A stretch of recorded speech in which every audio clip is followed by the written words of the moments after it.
nagpasalig ang Department of the Interior, Local Government o DILG. Kaupo ng Philippine National Police o PNP nga nakatutok ang mga ini sa pagpabilin sang kalinong sa publiko. Kadungan sa ikadawang hugnat sa hublag protesta nga trillion peso march subong adlaw. Sunod sa DILG, magapadala ang PNP sang bastante nga personnel sa mga kritikal nga lugar agud kontrolo ng gramoon sang tawo, magresponder sa tiyon sang emerhensya kag ipabili ng mataway nga dalagan sang trapiko. Sa isa ka pahayag pakigbahin ni PNP Acting Chief Police Lieutenant General Jose Melencio Natates Jr.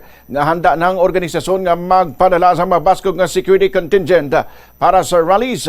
Gindugang pa ni Natates nga ang preparasyon sang PNP naglakip sang pagbutang sang mabaskog nga interagency coordination kag pagbutang sang resources sa critical nga lugar para sa trapiko, emergency response kag proteksyon.